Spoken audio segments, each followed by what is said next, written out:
得運氣開始轉好，即將走出低谷嘅人先至睇到呢條片，因為呢類內容通常留唔住，一出街就容易被下架。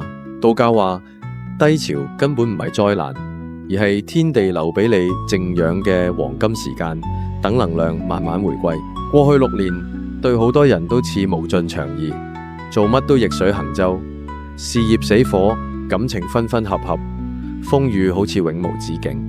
但你要記住，宇宙能量係流動嘅，捱過最凍嘅陰寒，陽氣先會返嚟，頂過酷熱先會感受到一絲清涼。人生係一條長線，唔會因為一次錯或者短期唔順就玩完。真正聰明嘅人就2個字：知命。再講細啲，知因果，信天命。點做？享受低谷，反自己嘅節奏，少諗少嬲少耗氣，靜靜等運到。